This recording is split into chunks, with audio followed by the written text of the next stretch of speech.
Hello to day 6 and chapter 6 of The Wonderful Wizard of Oz.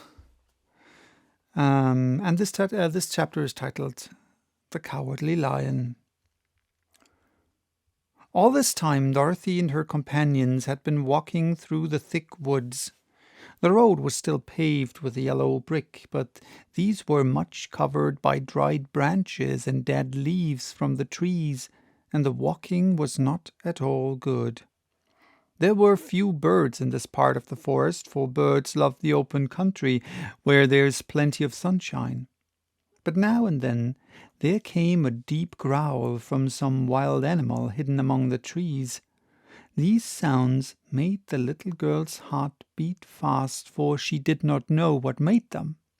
But Toto knew, and he walked close to Dorothy's side and did not even bark in return.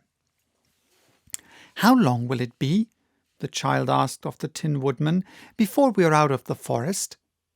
"I cannot tell," was the answer, "for I have never been to the Emerald City. But my father went there once when I was a boy, and he said it was a long journey through a dangerous country, although nearer to the city where Oz dwells the country is beautiful. But I am not afraid so long as I have my oil can, and nothing can hurt the Scarecrow, while you bear upon your forehead the mark of the Good Witch's kiss, and that will protect you from harm." "But Toto," said the girl anxiously, "what will protect him?" "We must protect him ourselves if he is in danger," replied the Tin Woodman. Just as he spoke, there came from the forest a terrible roar, and the next moment a great lion bounded into the road. With one blow of his paw, he sent the Scarecrow spinning over and over to the edge of the road, and then he struck at the Tin Woodman with his sharp claws. But to the lion's surprise, he could make no impression on Tin, although the woodman fell over in the road and lay still. Little Toto, now that he had an enemy to face, ran barking toward the lion, and the great beast had opened his mouth to bite the dog, when Dorothy, fearing Toto would be killed and heedless of danger, rushed forward and slapped the lion upon his nose as hard as she could, while she cried out, "Don't you dare to bite Toto! You ought to be ashamed of yourself, a big beast like you, to bite a poor little dog." "I didn't bite him," said the lion, as he rubbed his nose with his paw where Dorothy had hit it.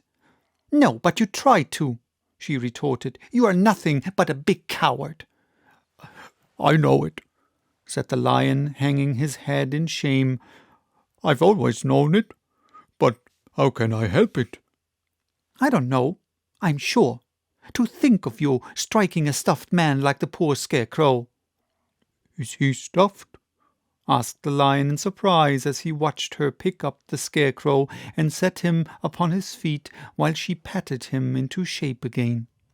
"Of course he's stuffed," replied Dorothy, who was still angry.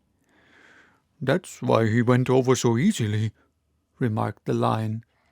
It astonished me to see him whirl around so. Is the other one stuffed also?" "No," said Dorothy. "He's made of tin," and she helped the woodman up again. "That's why he nearly blunted my claws," said the lion. "When they scratched against the tin, it made a cold shiver run down my back. What is that little animal you are so tender of?" "He's my dog, Toto," answered Dorothy. "Is he made of tin or stuffed?" asked the lion. "Neither. He is a meat dog," said the girl. "Oh, he's a curious animal and seems remarkably small, now that I look at him. No one would think of biting such a little thing except a coward like me," continued the lion sadly. "What makes you a coward?" asked Dorothy, looking at the great beast in wonder, for he was as big as a small horse. "It's a mystery," replied the lion. "I suppose I was born that way.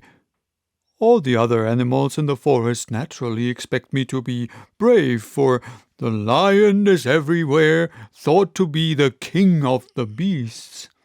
I learned that if I roared very loudly, every living thing was frightened and got out of my way. Whenever I've met a man, I've been awfully scared, but I just roared at him and he was always run away as fast as he could go. If the elephants and the tigers and the bears have ever tried to fight me, I should have run myself. I'm such a coward.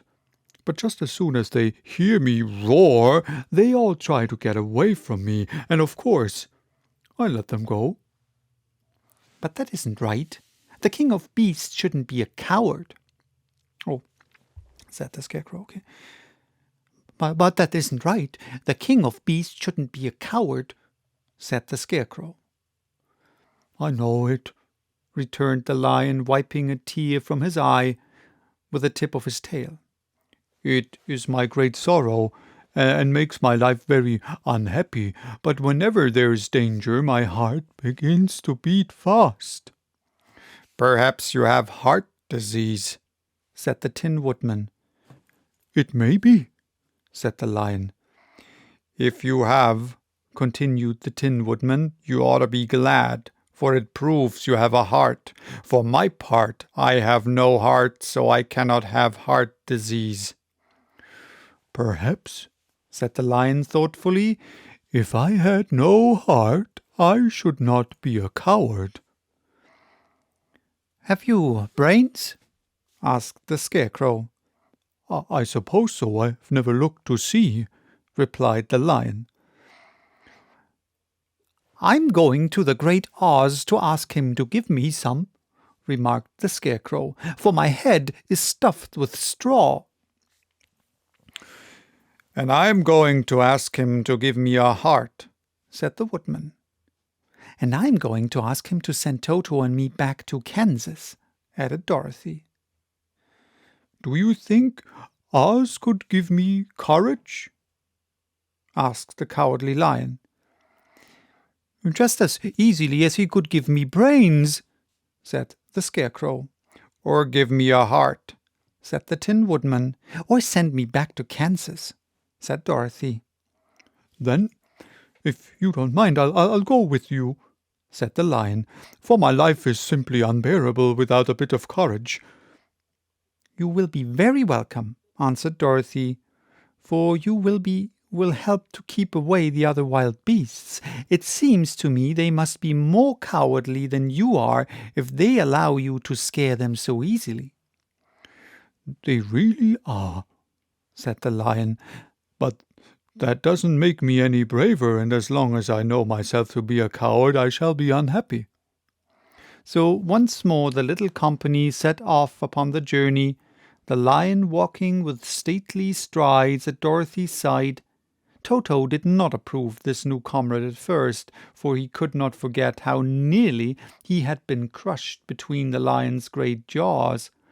But after a time he became more at ease, and presently Toto and the Cowardly Lion had grown to be good friends.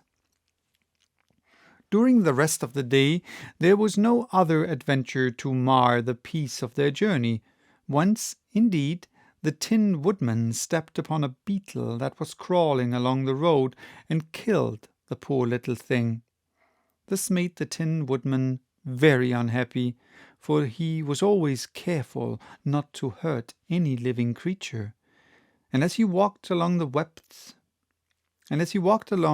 he wept several tears of sorrow and regret.